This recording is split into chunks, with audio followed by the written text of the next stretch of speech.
Kami sangat mencintai Rasulullah, kami mencintai Rasulullah, tapi ada kawan-kawan kami yang terpengaruh dengan viralnya masalah nasab Balawi. Abuya, kami minta petunjuk Abuya, walaupun fitnah terhadap habaib Balawi, doakan kawan-kawan kami yang menjauhi habaib karena terpengaruh fitnah tersebut. Sederhana sebetulnya, makanya perdebatan yang panjang itu bagi kami adalah unik. Ngapain harus macam itu? Karena bagi saya itu enteng, tidak ada permasalahan. Kenapa? Apa yang direbutkan? Apa yang dipermasalahkan? Sudah jelas, ini sudah jelas. Dari dua belah pihak kami sampaikan, diam, sudah selesai, jangan dibahas. Umat jadi bingung.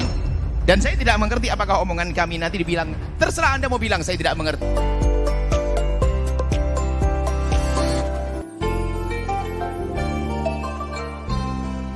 Pertanyaan dari teman-teman jamaah yang lagi viral. Assalamualaikum warahmatullahi wabarakatuh. Buya, kami mau bertanya, kami sangat mencintai Rasulullah, kami mencintai Rasulullah, tapi ada kawan-kawan kami yang terpengaruh dengan viralnya masalah nasab Balawi. Abuya, kami minta petunjuk Abuya buat hati kami lebih mencintai zuriat Rasulullah walaupun fitnah terhadap habaib Balawi. Doakan kawan-kawan kami yang menjauhi habaib karena terpengaruh fitnah tersebut. Mencintai dzurriyyah Nabi adalah kewajiban, dan sebetulnya begitu mudah. Jangankan kok dzurriyyah Nabi, umat Nabi saja kalau kita sadar itu umat Nabi, kita susah berbuat zalim kepada umat Nabi. Apalagi jika itu adalah dzurriyyah Nabi SAW. Ada masalah dzurriyyah Nabi. Dikatakan al-mu'minuna musaddaquna bi ansabihim. Ulama mengatakan sekelompok orang itu kalau sudah mengatakan nasabnya kepada orang tuanya dipercaya. Anda jangan suka ngutak-ngatik siapapun. Apalagi ini kisah nasab masa lalu, ini adalah akhlak adabnya.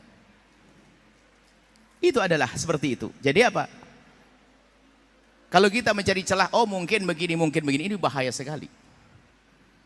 Bahkan dikatakan, para imam mengatakan kalau ada sekelompok orang, Anda mendengar, mengetahui dari keluarganya mengatakan bahasanya dia punya nasab pada Rasulullah, cukup Anda percayai. Selesai. Dan itu tidak harus sampai derajat 100%. Karena 100% itu gimana sih mempercayai nasab 100%? Kecuali Anda lihat waktu hubungan suami istrinya, waktu kelahirannya. Semua orang kalau bicara tentang mungkin, na'udzubillah itu bahaya sekali. Mungkin dia istrinya keluar sama laki-laki lain. Mungkin na'udzubillah. Bahaya orang utaati nasab itu. Ini secara umum segala nasab, kalau satu kelompok yang menisbatkan bahasanya dia punya nasab kepada orang tertentu, Anda tidak berhak untuk otak-atik. Ini siapapun nasab ke siapapun, apalagi kepada baginda Nabi SAW. Kalau sudah nasab di atas, gak ada istilahnya 100%, makna 100%. Apa sih makna 100%? Musaddaqun dipercaya. Saya ini sebuah keluarga mengatakan saya punya nasab kepada Sayyidina Abu Bakar Siddiq. Alhamdulillah. Saya punya kepada Rasulullah. Oke. Sampai di sini. Adapun terjadinya perdebatan, wallah alam saya tidak ingin masuk ke dalamnya. Sebab karena namanya berdebatan itu biasanya yang tulus-tulus, yang nggak tulus, wallah alam saya tidak ikut ke sana. Yang jelas kami ini rambu-rambu, ini dimanapun, kalau Anda pergi ke negeri manapun, jika ada sekelompok atau keluarga yang sudah masyhur di tempat tersebut, lalu mengatakan saya punya nasab kepada sana, musaddaquna bi ansabi, cukup sampai di situ. Ini ilmunya. Adapun masalah urusan-urusan menentukan, menetapkan nasab dengan selain daripada ini namanya istifadhah. Di kampung itu sudah didengar ini nasabnya ke sana, selesai. Ada masalah yang lain-lainnya, Anda tidak suka masalah qiyafah, masalah DNA dan sebagainya. Itu bisa saja digunakan, tapi dalam keadaan tertentu. Ada pada zaman dulu namanya qiyafah. Mungkin zaman sekarang ada DNA misalnya. DNA itu memang ilmiah, tepat, benar. Tentunya dengan catatan yang menjalankan orangnya jujur, tidak akan dirubah. Ada itu. Tapi itu kapan diberlakukan?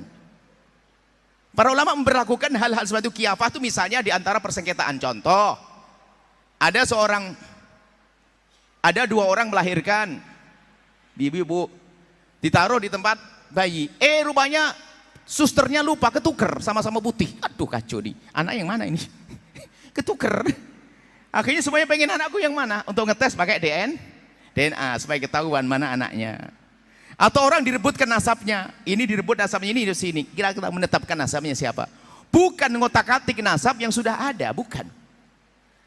DNA adalah masalah ilmiah, jangan diingkari, itu masalah ilmiah. Cuman untuk apa? Di dalam dunia syariat ada namanya pernikahan yang syah. Selagi pernikahan sah sudah cukup. Bahkan kalau ada orang datang, ini adalah anakku, nggak usah kita bertanya kapan nikah, istrimu siapa, nggak perlu. Cukup dia mengatakan ini anakku, kita percaya, selesai. Selagi akal tidak mengingkarinya. Misalnya ada orang ngaku itu anakku, dia lebih tua, kan bohong.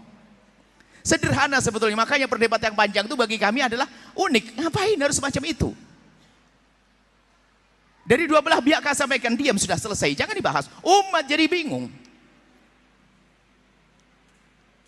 Dan saya tidak mengerti apakah omongan kami nanti dibilang, terserah Anda mau bilang saya tidak mengerti dan sebagainya. Saya bukan urusan dengan Anda yang mengatakan saya tidak mengerti. Akan tapi saya punya kewajiban bahwasanya, jika Anda mengatakan bahwasanya saya ada anaknya keluarga itu, saya cukup percaya, tidak usah saya cari manakah aktemu, tidak perlu.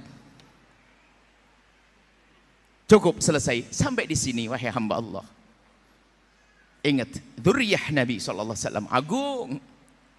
Dzurriyyah Nabi Muhammad adalah mulia.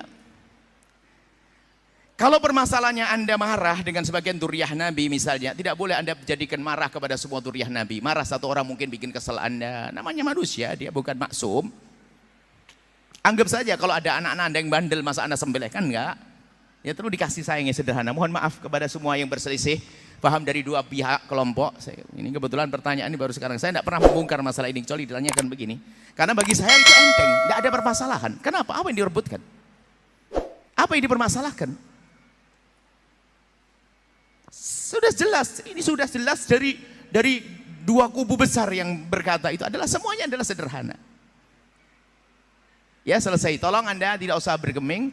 Pokoknya dikasih satu kelompok dimanapun Anda menemukan, jika kelompok itu masyhur di kalangan keluarganya, dia punya nasab sampai Nabi Muhammad, cukup Anda percaya, tidak usah Anda otak-atik. Selesai, sampai di sini saja. Setelah itu Anda akan tentram hati Anda, dan semoga Allah mengampuni semuanya, mengangkat derajat semuanya. Dan harapan kami kepada dua kubu yang berselisih ini, segera tenang, jangan dilanjutkan seperti itu. Ingat, umat Nabi Muhammad, kita punya kewajiban besar, yaitu menanamkan kecintaan kepada Rasulullah SAW. Ingat, dua orang memang tidak benar semuanya. Yang satu apa? Yang yakin dia tahu tidak ada hubungan dengan Nabi Muhammad, mengaku-ngaku punya nasab dengan Nabi Muhammad. Yang kedua, mendengar orang yang punya nasab dan Nabi Muhammad lalu dinafikan, dua-duanya adalah salah. Menafikan nasabnya orang kepada Nabi Muhammad, sementara kelompok itu sudah selama ini punya nasab diyakini kepada Nabi Muhammad, diyakini yakin don tentunya dalam hal ini. Mereka menduga nasab nenek moyang mereka kepada Nabi Muhammad, maka kita membatalkannya juga sebuah kesalahan. Atau orang tahu, dia tahu dari kemarin nasab saya ke sini, tiba-tiba ngomong kita buat sepakat ngaku Nabi Muhammad, juga bohong. Ingat, menafikan juga tidak boleh. Mengaku-ngaku juga tidak boleh. Ingat, dua-duanya tidak boleh. Tolong jangan menafikan dan juga jangan ngaku-ngaku. Urusan mengaku-ngaku cukup keluarga tadi mengatakan selesai. Sudahlah, jangan ribut, hei hamba Allah. Anda malu. Kalau Anda bicara tentang DNA ilmu kafiyah, itu ada ilmunya sendiri, pemahaman. Anda baca. Alhamdulillah saya punya catatan panjang tentang ini, dan tentang masalah kiyafah kok kafiyah. Kiyafah itu adalah satu ilmu di dalam dunia agama. Kiyafah, al-kafiyah, al-kiyafah itu adalah, jadi ada satu orang bisa memahami kalau ini anaknya ini, bisa menduga dari bentuk-bentuk tertentu. Oh ini anaknya ini, kakinya ini, namanya ilmu kiyafah. Kemudian DNA lebih tepat lagi. Tapi kapan itu digunakan? Bukan Anda yang sudah tahu bapaknya ini langsung, Pak ini kayaknya saya ragu ente anaknya bapak ini, coba saya ke DNA. Oh ini kurang ajar namanya. Bagi orang yang bingung, ini ada anak berebutan, bapak dengan bapak rebutan, sampai disebutkan para ulama, jika ada dua orang merebutkan satu anak, jika masih bisa dikumpulkan, bisa dikumpulkan. Gambaran fikihnya luas. Contohnya gimana? Satu orang mengaku itu anakku ngaku ya, bukan menafikan. Yang satu orang itu mengaku itu anakku, kalau bisa dikumpulkan, dikumpulkan. Bagaimana dikumpulkan? Yang satu seorang bapak mengatakan itu anakku, yang satu seorang ibu mengatakan itu anakku, langsung katakan, oh mungkin dulu pernah nikah. Selesai. Kan gampang ilmunya. Kalau ini bapak ngaku anaknya, baru nanti kiyafah itu diterapkan. Ilmu kiyafah. Ilmu DNA tadi diterapkan, baru dites DNA mana yang cocok. Urusan ini ya hamba Allah. Jadi tolonglah ya jangan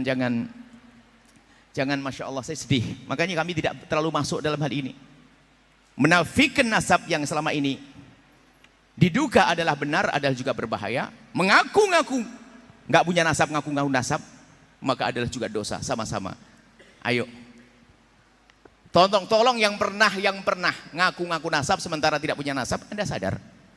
Lah kalau dia, saya selama dari bapak moyang saya mengakunya kok. Lah ini seperti yang ributkan. Ya sudah, kenapa kita menafikannya? Ada sebuah keluarga mengatakan saya punya nasab, Anda juga menafikan. Coba indah, jika ilmu ini dipakai, percayalah nggak akan ada keributan selama ini. Ilmu ini kalau dipakai, tidak ada dua keributan kubu-kubu ini. Setelah hamba Allah. Ilmu itu jelas. Nggak perlu menimpakan nasabah dan saya. Nasabah itu menulis nasab bukan dalam hal-hal semacam ini. Nasabah sesuai dengan kemampuan mereka menjangkau tentang siapa tokoh-tokoh yang bisa ditulis dan seterusnya. Tapi dalam hal menentukan nasab sudah sangat sederhana. Semua orang dipercaya tentang nasabnya selama ini diakuinya. Selesai. Jangan, mohon maaf dah. Adapun permasalahan ada kelompok ahli bait yang dinafikan di sebuah negara, pernah ada gonjang-ganjing ada, tapi selesai gonjang-ganjing Anda selesai. Yang perlu kami hadirkan di sini, hamba Allah, ini penutup, tolong panjang saya jawabnya. Sudahlah, berhentilah Anda merebutkan itu semuanya. Merebutkan selagi sebuah keluarga mengatakan dirinya keluarga besar, bukan 1-2 orang. 1-2 orang bisa diragukan. Ini keluarga banyak di sini nih. Mengatakan bahasanya dia punya nasab kepada baginda Nabi, sudah selesai. Anda prasangka baik kepada ini semuanya, kemudian damai setelah itu. Indah. Wallahu a'lam bishawab.